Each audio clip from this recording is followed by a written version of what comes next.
अल्हम्दुलिल्लाहि रब्बिल आलमीन वस्सलातु वस्सलामु अला खातमिन नबिय्यीन अम्मा बाद फ़अऊज़ु बिल्लाहि मिनश शैतानिर रजीम बिस्मिल्लाहिर रहमानिर रहीम। जैसे कि हमने पिछली वीडियो में समाअत किया था कि क़ुरबानी में बड़े जानवर की क़ुरबानी अगर करते हैं तो उसमें 7 हिस्से हो सकते हैं, जैसे कि गाय, बैल, ऊँट वगैरह, इसमें 7 हिस्से हो सकते हैं। तो 7 हिस्से होने से मुराद ये है कि कोई भी 7 लोग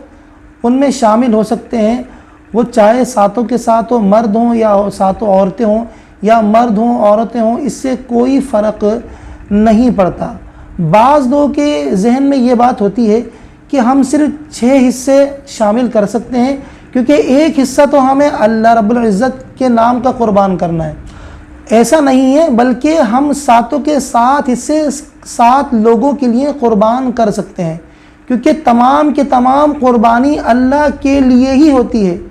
कोई एक शख्स क़ुरबानी कर रहा हो या 7 लोग मिल के क़ुरबानी कर रहा हो, ये तमाम के तमाम क़ुरबानी अल्लाह के लिए ही है। तो लिहाजा अलग से जो लोगों का जहन है कि एक हिस्सा अल्लाह के लिए शामिल करना है, तो ऐसा नहीं है, बल्कि 7 लोगों का हिस्सा आप शामिल कर सकते हैं और वो तमाम के तमाम क़ुरबानी अल्लाह के लिए ही होगी। जैसे कि कुरान पाक में सूरतुल अनआम की आयत नंबर 162 में अल्लाह रब्बुल इज़्ज़त इरशाद फरमाता है, बिस्मिल्लाहिर्रहमानिर्रहीम, क़ुल इन्ना स्वलाती व नुसुकी व महयाया व ममाती लिल्लाहि रब्बिल आलमीन।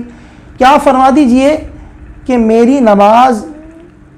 व नुसुकी और मेरी क़ुरबानियाँ और मेरी ज़िंदगी और मेरी मौत लिल्लाहि रब्बिल आलमीन, अल्लाह के लिए ही है जो तमाम आलमीन का पालने वाला है। तो लिहाजा इस आयत मुबारक से भी वाज़ेह ये होता है कि हम जो भी क़ुरबानियाँ करते हैं, अगरचे हम ये कह देते हैं कि ये फ़लाँ शख्स की तरफ से, फ़लाँ शख्स की तरफ से, लेकिन हकीकतन तमाम के तमाम क़ुरबानियाँ अल्लाह के लिए ही होती हैं और अल्लाह की रज़ा के लिए ही होती हैं। बहरहाल एक बात है जिस पर हमें नज़र रखनी चाहिए कि जैसे कि रिवायतों में आता है कि नबी करीम रऊफ़ रहीम सल्लल्लाहु ताला अलैहि वसल्लम ने अपनी पूरी उम्मत की तरफ से क़ुरबानी अल्लाह की राह में पेश की थी। तो लिहाजा हमें चाहिए, और जिससे बन सके, जिसके हिस्से ज़्यादा हों, तो वो एक हिस्सा आक़ा दो आलम नूर मुजस्सम ख़ातमुन नबिय्यीन सल्लल्लाहु ताला अलैहि वसल्लम की बारगाह में पेश कर दे, तो इंशाअल्लाह अज़्ज़ बड़ी बरकत उसे हासिल होगी। साथ में एक बात ये भी हम समाअत कर लें कि बाज़ लोग अपने वालिदैन या अपने किसी सी आइज़ा अक़रीबा में से किसी के लिए क़ुरबानी करते हैं, तो सोचते हैं कि शायद हर एक के लिए एक ही हिस्सा होना ज़रूरी है।